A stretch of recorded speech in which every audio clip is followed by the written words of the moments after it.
Cat Crafting. I started this crafting YouTube channel several months ago after relocating to a new town and making several unsuccessful attempts to set up a craft meeting group in person. So hopefully this channel will allow me to meet a few new people and have a little circle of friends that I can chit chat with about the crafts that I do.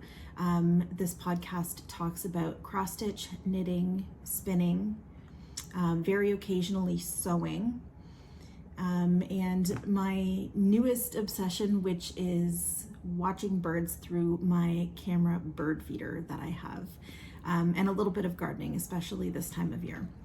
As always, I go in no particular order other than what is in my craft journal for the month. So this podcast will cover the entire month of April. Today is April 30th. I don't expect to get anything significant accomplished tonight because it's a weeknight. So I figured I would record a day early while I had time and show you what I've been up to the month of April. Cross stitch first because that's what's in my book first. I've mentioned on my prior episodes that I had traditionally kept the book of days to keep track of my cross stitch, and now that I have started a more comprehensive craft and hobby journal, I found that the book of days served only one purpose, and I could accomplish that purpose by drawing in a calendar once a month into my craft journal and tracking my cross stitches on that. So this is what my April calendar looks like for my cross stitch tracking. This month I worked on 3 projects, so I will go over those now with you. I have a made-up rule that I don't like to put my new starts away into a whip rotation until they have reached a minimum of 10%. So you have seen an awful lot of the cemetery scene that a friend charted that I've been cross-stitching recently because it's a larger piece and I didn't want to put it away until it got to 10%. So I'll show you that now. It has gotten to 10.16%. Again, because a friend charted this, it's not something that's available to everyone. I have completed 4,115 stitches out of 36,385 with remaining stitches to do of 40,500. So I'll show you that whip. And then you won't see it again for a little while. It's most of the cross-stitching content that's been on here recently. I am stitching this, I have nowhere to put the bag down, on Easy Count gridded Aida. And I started working in the upper left-hand corner. It's an outdoor scene. So that's what it looks like for now, and it will go away into my rip rotation. Sometimes I spin a tiny decisions wheel and sometimes I just know what I want to work on and pull that out. It has to be picked up at least one more time this year because, again, in my made-up rules, a new stitch doesn't count for progress for a year. So every new stitch in a calendar year must get to 10% and then must be pulled out once again as part of a regular whip rotation. And then I spun my tiny decisions wheel and it came up with my Houseplants, formerly a stitch along. I believe it's by Stitchxonomy. Let's see what my little card says. Homely Houseplants by Stitchxonomy on 32 count toasted coconut by Forbidden Fiber Co. I started it October 12th, 2024. And during the 2024 calendar year, I got it to 31.97%. Didn't touch it at all during 2025, which is part of the reason for the whip wheel, to make sure that I get to everything at least once per year.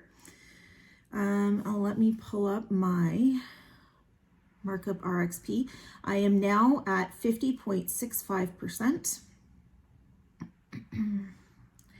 and have completed 3,758 stitches out of 7,419. So this is where I am at now. I'll have popped up a photo of where I was at when I did my whip parade at the beginning of the year because that's the most current prior photo. And again, this is now sitting at 50.65%.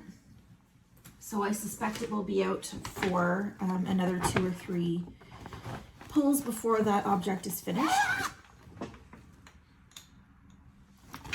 And then I spun my tiny decisions wheel again. And it came up with the Lila Studio Summer Quaker pattern. I will pop up a photo of what it looked like last time I touched it. So this spin, again, made up rules, doesn't count for my touching a project a minimum of once a year rule that I have made up for myself, because I put it away with it having fewer than 10% of its stitches finished. I had a thread that I could have worked and didn't, and I just apparently had enough with it last time and put it away. I do really enjoy this pattern, and I like the colors that are coming up. I'm just looking for my iPad. Everybody and their brother has seen this pattern. I have completed it now to 10.08%, marked 2,847 stitches with 25,400 remaining to do.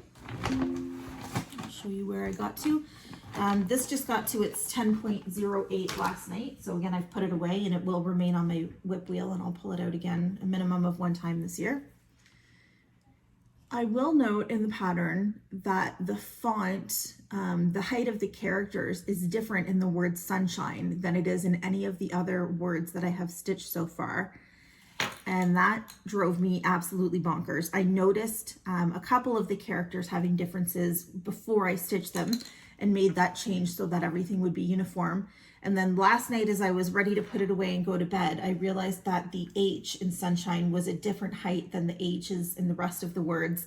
And my eyes were fishing. I can't do that. Don't do that. Don't change the text in one word. So I pulled the H out and fixed it. And now all of the font is uniform. And I have adjusted my pattern where I mark off so that I know that there's no mistake in the future when I'm counting off of one of the letters in the word sunshine. Oh, I went out of pattern. I went out of order. I did Meg the Moth Woman before I did Summer Quaker. So now to Meg the Moth Woman. I'm hoping to have this one finished in the not too distant future. This is a pattern by Night Spirit Studio. When I put it away, I had gotten to 85.88% complete, 950 stitches remaining. So the next time I pull this out, I should be able to get it finished. I'll pop a pattern up of what it looked like the last time I worked on it. And this is what she looks like now. The moon is my needle minder. I leave all of my needle minders on my project as sort of a secondary incentive to pull them out and see my needle minders again. So I have some scroll work to do in the corners, all 4 corners. And then you can see down here, I have to carry the gray around. And I believe I'm missing a part of a wing still. And then she'll be done. I was waffling back and forth about whether to do the corners to change this pattern from sort of an oval shape to a square. And my partner really liked the squared off version, so that's what I did. And although slightly out of order, that's what I have accomplished for my cross stitching for the month. Let's see what's next in my book. Next in my book is spinning fiber in, fiber out. I can't remember if I started, I started spinning the Beach Fire by the now unfortunately closed Small Bird Workshop last month. I finished that one bag of fiber, the main color of the Beach Fire itself, and I'm working on plying that 1 ply of 3s with a natural undyed alpaca. I have not finished that yet, so no additional fiber has come out of my stash. No fiber has gone into my stash this month either, I believe, so that's a win-win, I suppose. And acquisitions, I did a separate video this month that covered acquisitions while I was organizing some of my projects that I have kitted up for myself. So aside from a couple of seed orders from Revival Seeds and West Coast Seeds, I haven't received anything else yet this month. I'll show you my knitting quickly. I'm still working on the same thing. It's interesting how my nitty bug just vanishes and then I go cross stitch with all my free time. I am still working on what I affectionately call a tiny titty top. I wear these to bed. Jessie Made Designs, a ripple bralette. I have learned from knitting many of these prior that I require about 20 grams to complete the triangles at the top of the top and the straps. So I knit in the round until I have 20 grams of fiber left, and that's when I start doing that. And it gets a full skein of fingering weight yarn out of my stash. They are very stretchy when you knit them as in pattern. And again, I usually wear mine to bed. They're cute little tops. Okay, we talked about spinning, we talked about fiber, Elder Stash Mal. I am very slowly doing the Elder Stash Mal, which is hosted by Jenn of the Stash Down Diaries. The objective is to knit with the oldest stash in your stash, regardless of the age of that. I've talked about that, I believe, in every video that I've done so far. The Ripple Bralette that I just showed you is of Elder Stash Mal, but because I haven't finished any new knitting projects this month, my Elder Stash Mal stats are unchanged. Next in my book is reading, listening to, and watching. I don't think I recorded any of the things that I was watching this month, so we will do a quick rundown of what I have been listening to. I listened to the audiobook. These are all audiobooks. I have a lot more listening time than I do sitting down and reading time. So I listened to Family Business by Jonathan Sims. I gave that 3.5 out of 5 stars. This channel will never give you an intelligent book review. My memory for these sorts of things is not fantastic. So as soon as I finish the book, there's very little that I remember about it. I would have to sit down and take notes as I was listening or reading to give any kind of intelligent feedback. And there's plenty of that online for all of these books. The next book of the month was Let the Dead Sleep by Michael Wood, which was rated 4.5 out of 5 stars. Room 21 by Jessica, I believe her last name is Huntley. It's obscured by the Audible sticker. 3.5 out of 5. Finding the Lost Girls by Paul Holes. 4.5 out of 5. I listened to James Patterson's Game of Nines. That got a 3 out of 5, which for me is agreeable background noise. And it only got that high of a rating because I like Shailene Woodley, and she's the voice of the main character.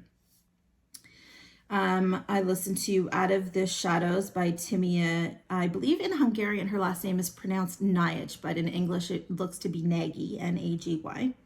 4.5 out of 5 for that one. I listened to Recall by, it looks like it's narrated by James McAvoy. I can't see who it's written by in my teeny tiny sticker in my book. That one got 4 stars out of 5. And just the other day, I finished the book club for Troublesome Women by Marie Bostwick, and that got 5 out of 5 stars. I have recommended it to a couple of people already. I won't talk about what I'm listening to currently until my next month's podcast when I have finished it. We did do a couple of wildlife transports this month. My partner and I are volunteer drivers for wildlife in our area needing to go to rehabbers or rescues or be released from a rehabber or rescue. This month, I wasn't going to mention it, but now that we know the outcome of this situation, we drove 4 very little bunnies from about the area that I work to a rehabber that we happened to pass on our way home. I didn't think it was going to be a positive outcome, but much to my surprise, all 4 of these little guys made it. And I'll pass down the knowledge that a small animal is not deceased until it's warm and deceased. When we got these bunnies, I thought for sure 3 of them weren't going to make it, and one kind of was 50-50. But once they were with their rehabber and in their incubators and everybody warmed up, they are all doing well right now. So I'll pop up a photo of them now that they're doing better. I'm not going to show you sick bunnies. And the fox that we drove previously, believe it's been a couple of months now. She has been rehabilitated and all of her medical ailments have been managed, and she has since been re-released into the wild back in the area that she was captured. There's a little tiny printout sticker of her and her crate waiting to be released. As a thank you to her loyal rehabbers, once the crate was open for her to be released, she turned around and hissed at everybody, which I have considered fox speak for thank you. I have slacked off a bit on my 1 punch a day portion of my journal for April. And I thought that that would be coming because I'm making a conscious effort to just consume less. As few Amazon orders as possible, as few new things coming into my house as possible. So the amount of packaging that I have to choose from to make these punches has dropped significantly. So I just did 3 rows this month, and next month I'll just do, if I happen to come across something that would make a cute little punch, I'll just do them as I find them. This month, like I said, it was really tough picking, so I printed out stickers for 2 days, you can see here, and punched those into the same shape. So one day I found a dime outside, which if you've listened to my recent episode, I was at a medium recently, and she told me to be on the lookout for dimes and pennies, and I thought, okay, maybe a dime, but a penny in Canada? No. But I did find a penny. It happened to be an American one, but I'll take it. So I took photos of both of those, printed those out, and put them in my punch a day, which is technically cheating because it's not a punch from found packaging, but that's all right. And one of the seed orders that I placed had this cute little postage cancellation stamp on it. So I ripped that out and put that in my book as well. I will show you quickly my May spread layout, very basic. I'm not very artistic in this fashion. I am a member of the Hubman and Chub Girl journal sticker subscription. May subscription is different from what people will have received as a subscriber. I paused that month. It was a blueberry lemonade cow theme, and it just didn't resonate with me. So instead I ordered honeybees and lavender. So that is just a blank page that I've decorated for crafting notes for the month of May. And this is the calendar that I have drawn on to keep track of my cross stitching. Anywhere that there is a cute little bee or a plant is generally where my lines have not met up perfectly, and I was looking to hide that. So all of these little numbers are all stickers. The bee, the lavender, I drew these little dots in. All stickers, super cute. And then I did another page for craft notes for the month, again, just with another May sticker and a little bumblebee with some honey and lavender at the bottom. I mentioned in the beginning of the episode that I have recently become enamored with a camera bird feeder that I have installed in our little backyard. Fun fact, I'm afraid of birds. The smaller they are, the more they make me nervous. I had one fly into my forehead years and years ago, and ever since then I've just been cautious. But I'm trying to make friends, and I will start that process by watching them from afar. So I'm going to insert some clips of the birds that have been coming to our bird feeder. There is a male and female cardinal couple. I've named them Todd and Margot from Christmas Vacation. One day I got home from work and took the bird feeder down to clean it and refill it and put it back up. It's a very quick process with this bird feeder. And Todd, the male, came by and he was like, the restaurant's gone, there's no food, where's our dinner coming from? And he flew away. And then I had cleaned it and refilled it in that short amount of time, and Margot, the female, came back and she's like, food's here, like it's always been, I don't know what you're talking about. So in my mind, she flew home and was like, I found my dinner, what's your explanation? And Todd's like, I don't know, Margot, like the whole restaurant was gone. And why is the carpet all wet, Todd? I don't know, Margot. So I've named them Todd, Margot. I haven't named any of the other birds that have come by. I'm trying to keep my crazy to a minimum. But I will show you some cute clips of them. And the only other thing to discuss this month is my seed sowing and planting. Outdoors in my area, there is a frost warning tonight, and it's generally not safe to plant cold sensitive plants until the May 2-4 long weekend in my area. So they are all still growing inside. I have managed to completely kill all of my loofah seedlings, and this is what happened to them last time I planted them. They did really well initially. They sprouted really quickly. They were growing nicely, and then one day they were just dead. So I cut them down, hoping that maybe the seeds would regrow again, but nothing. So I don't know what it is with me and these loofah seedlings, but I keep killing them. Everything else is doing reasonably well, except my garlic that I planted last year in a specific tiered planter with appropriate, I thought, drainage and a mesh cover over it. I went to check on it a couple of months ago, maybe a month and a half ago, and everything was sprouting nicely. And I went to check on it again the other day, and it was all rotten and mush, and I've been angry about it ever since, that I won't have any nice organic fresh garlic. So I'm super mad about that. Not sure what happened. We've had a lot of rain recently, so my only thought was that the drainage in that particular planter was insufficient. So that sucks. No garlic for me, but I'll try again this fall. And I think that's it. I don't see anything else on my list. No other plants worth mentioning. So I hope you enjoyed the 20 minutes or so that we are spending together. I will pop up some photos that I have taken throughout the month of April after I'm finished speaking, and I will see you either in 2 weeks for a mid-May update, depending on how much crafting I get done, or again next month for a May wrap-up. Have a good day. Take care.